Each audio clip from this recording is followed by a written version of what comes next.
Coco, du coup une petite vidéo sur la féminisation de la voix. Alors, dans un premier temps, je tiens à parler que cette vidéo va aller pour être pour faire une présentation de voilà des techniques pour le faire. Mais sachez que si vous avez une transition et que vous avez une ALD, vous pouvez voir du coup un orthophoniste. Il y a des orthophonistes du coup qui peuvent vous aider pour féminiser votre voix. Donc n'hésitez pas, normalement avec la LD c'est prise en charge. Donc voilà. Donc on va faire du coup des petits exercices aujourd'hui. Et du coup ce tuto va plutôt se dérouler en plusieurs parties. Du coup dans cette première partie on va voir comment monter la hauteur de notre discours, donc de notre voix. Donc voilà, donc un peu de théorie déjà.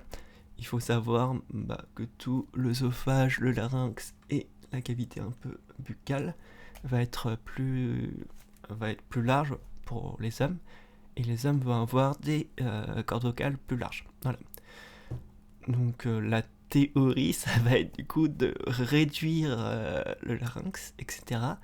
pour essayer de monter en hauteur. Donc on le fait naturellement quand on chante. Voilà. Une petite technique qui peut être utile, c'est au niveau du placement de la langue.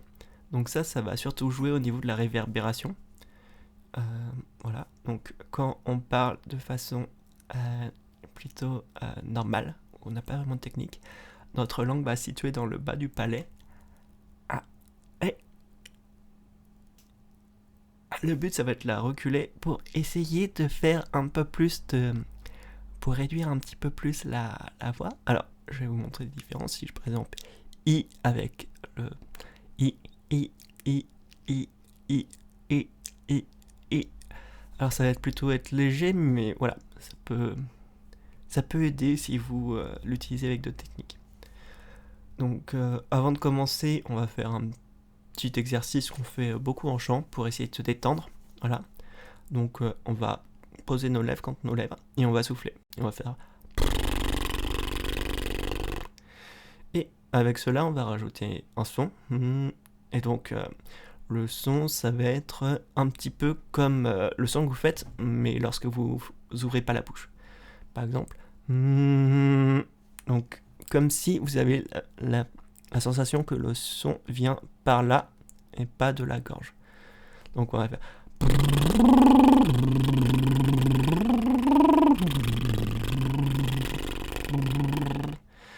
Voilà, donc ça c'est un exercice qui peut être très utile. Vous pouvez faire des exercices de chant avec. Donc faire des montées de gamme, voilà, des arpèges. Il faut savoir que vous pouvez le faire dès que vous vous sentez un petit peu crispé ou un peu tendu.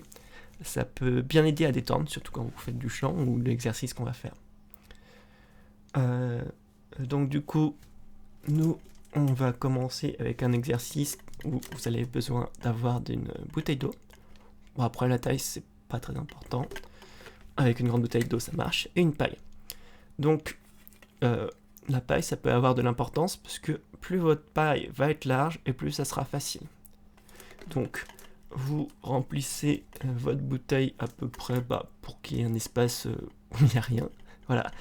Et donc, on va souffler dans la paille et la bouteille et on va faire des sons en même temps. Donc là, on remplissez pas trop parce que après vous allez en foutre partout. Voilà. Mais voilà. Donc, le premier exercice, ça va faire un peu comme on a fait avant.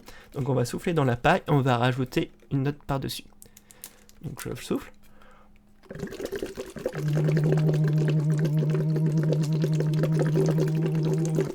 Et ce qui va être important, c'est que vous puissiez faire la note et souffler en même temps. Voilà. Donc là, je le refais. Donc, je souffle déjà.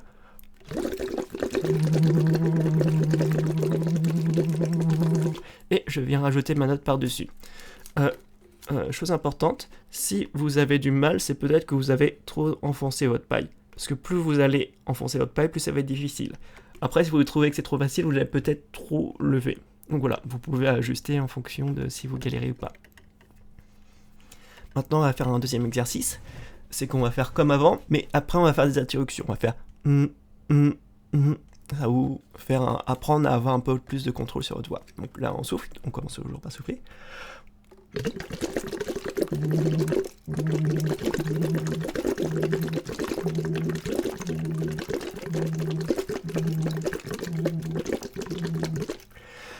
Et toujours ce qui est important, c'est que vous arriviez à...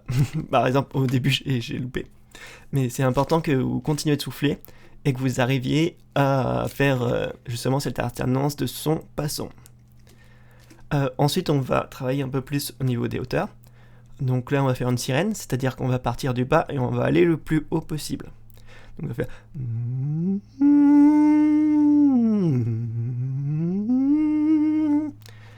Donc on va le faire.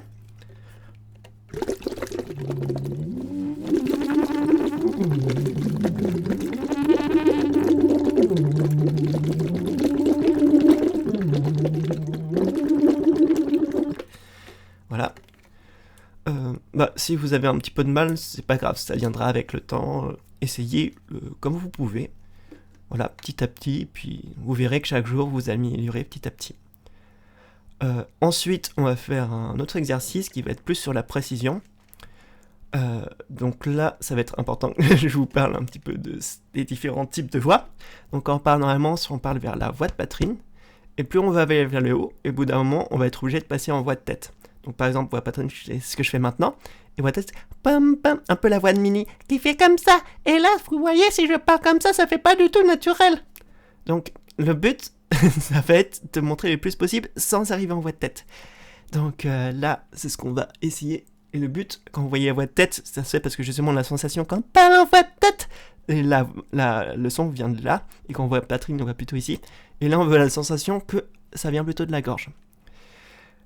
Donc là, par exemple, je vais faire la voix plus grave. Donc si je fais comme ça avec ma voix un peu plus naturelle, je galère maintenant à la faire. Bon, du coup, on va faire voilà, un truc entre les deux. Donc on va souffler. Donc je vais vous montrer la différence entre... Je vais déjà faire voix tête, et après je vais vous faire la voix... Enfin vous allez voir la différence. Donc première fois.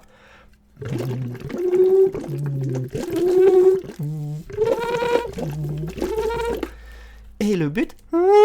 Là vous voyez que j'ai fait... Et ce but, ça va être trouver une hauteur où vous allez être à l'aise mais sans arriver en voix de tête. Donc...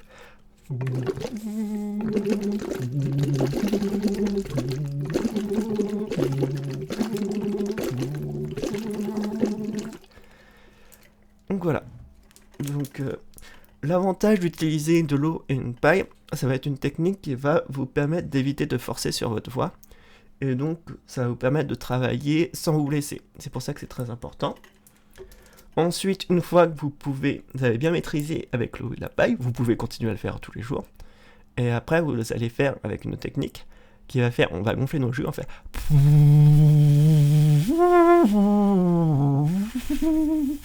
Un peu comme les trompettistes.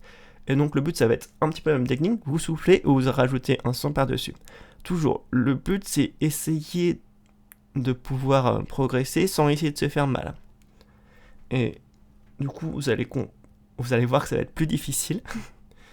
Et c'est comme ça que vous allez progresser petit à petit. Donc là, vous pouvez faire le même exercice.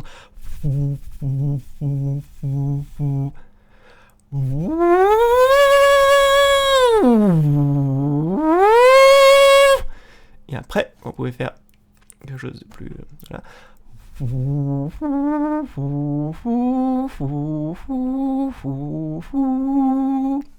Voilà.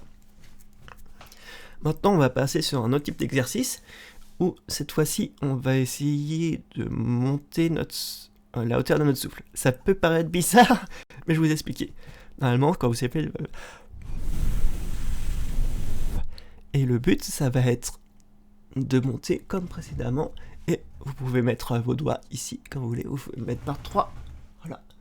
Et comme ça, vous allez sentir que vous allez monter. Quand vous allez sentir sur votre doigt que ça monte. Voilà. Et donc là, on va faire pareil avec le souffle. Et en fait, vous allez voir, plus vous allez monter, au bout d'un moment, vous allez arriver à un moment où vous vous sentez hyper... je sais pas comment dire... hyper tendu. Voilà. Et donc, le but, ça va être de trouver une limite où vous pouvez monter le plus haut possible, mais en même temps il faut que vous soyez à l'aise, voilà. Donc là je vais vous montrer, donc je vais...